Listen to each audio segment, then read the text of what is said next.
Why are China and Korea so good at League of Legends is a question that's been asked and answered a million times in the league scene over the years. We've been studying the training patterns of the East ever since they started winning literally every single world championship, but I'm here to tell you, nobody has ever really answered that question correctly. When people talk about what makes China and Korea so good, they often look at external factors like ping, player base size, or coaching infrastructure, but these answers miss the forest for the trees. The utter dominance China and Korea hold in League comes from something fundamentally different about how they approach the game compared to the West, and I'm going to tell you exactly what it is they're doing differently right after a word from our sponsor. This video is brought to you by Opera GX, a completely free web browser built specifically for PC gamers. This is one of my personal favorite sponsors for our channel, as it is a legitimately cool product with tons of features. The GX Player is a music playing app that can be used to play tunes directly through your web browser, which doesn't just eliminate the need for extra tabs, but can also do things like automatically pause songs when you have audio that starts from somewhere else,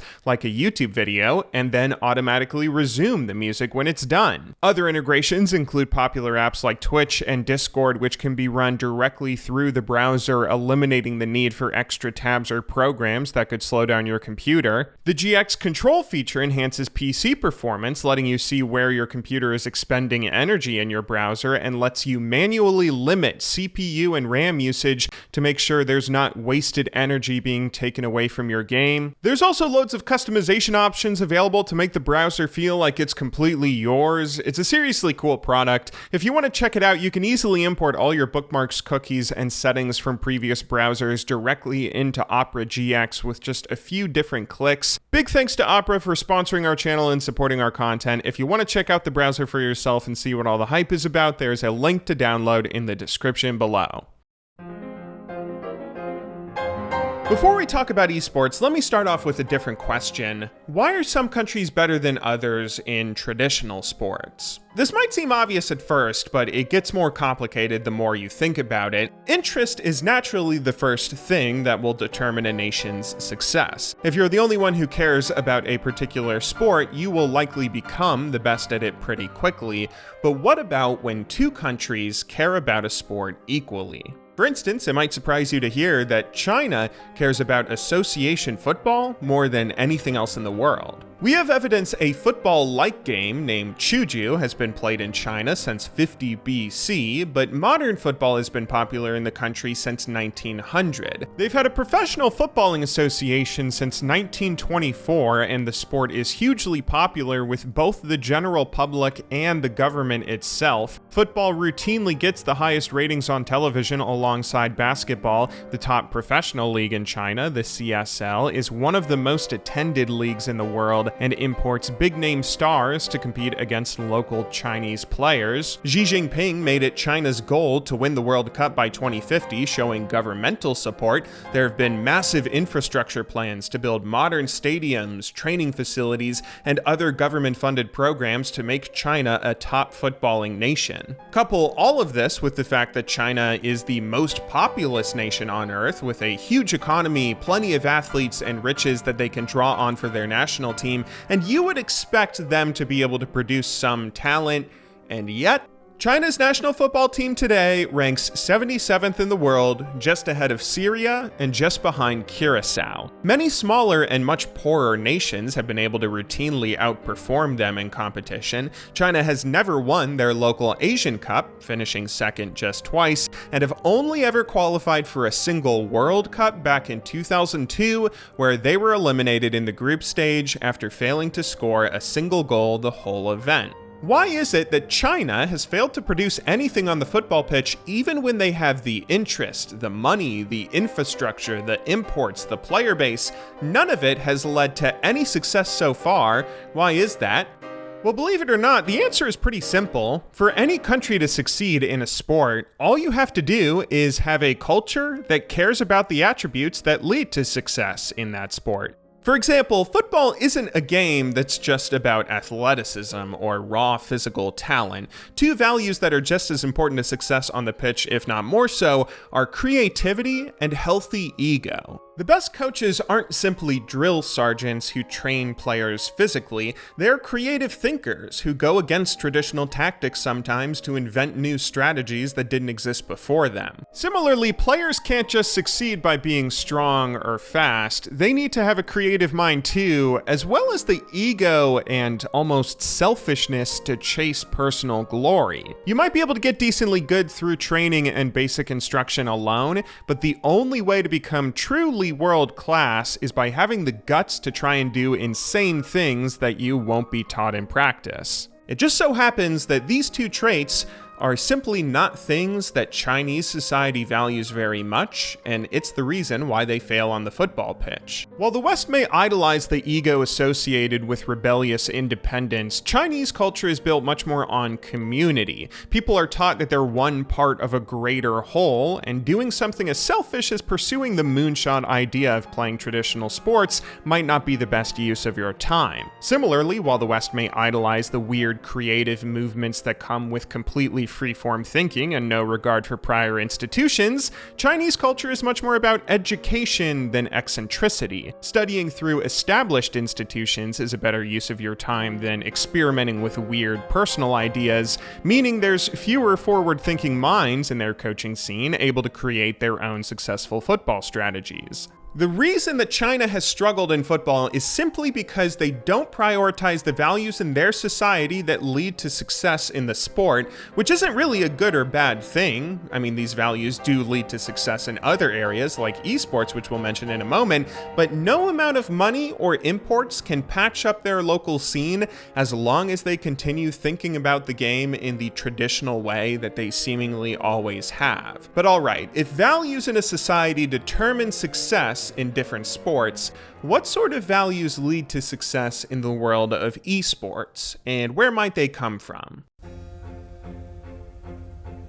Most of the differences you'll find between Eastern and Western culture really come from a single institution, which is religion. The Western world mostly subscribes to one of the three Abrahamic religions, with Christianity being the most popular. These religions, Christianity specifically, really have two heavy focuses: egalitarianism and worshiping God. A pretty huge part of all of them is submitting to and worshiping God, the idea that he gave us all life so we should follow his rules, kind of run-of-the-mill religious stuff. But the interesting part that really influenced a lot of Western culture is that egalitarianism found in Christianity. Jesus of Nazareth constantly preached that everyone is equal in the eyes of God, and that having wealth, power, or status in society doesn't make you a better person than those less fortunate.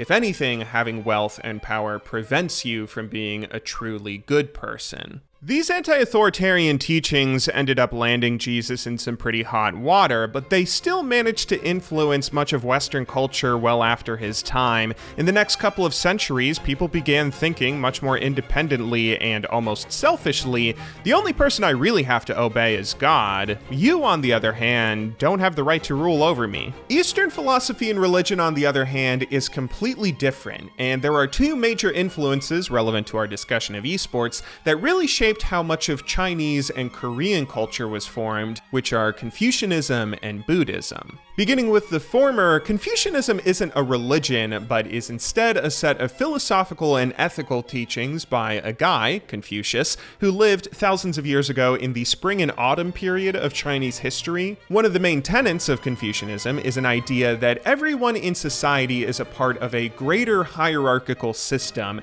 and a peaceful and prosperous community really comes from everyone understanding their different roles in the hierarchy and fulfilling them. For example, Confucius teaches that a father and son are not equals. They occupy different social statuses and naturally have different responsibilities. A father is responsible for raising his son, caring for him through his developmental years, and educating him, while a son is always indebted to his father for doing those things, and should take care of him in old age and hold ceremonies for him when he passes away. There's obviously a lot more to Confucianism than just this, but this kind of reverence for hierarchy is what can kind of suppress individual ego like we've already mentioned, but it also plays a very important role in the world of esports, which we'll get to in a moment. Buddhism is the other large influence on Chinese and Korean culture, which is a religion, and one that's pretty different compared to what you're probably used to in the West. While Western religion is all about the rules and worship of a higher power, Buddhism is a much more inward experience. One of the main tenets of Buddhism is that one can escape the natural suffering found in life through enlightenment, which is only achieved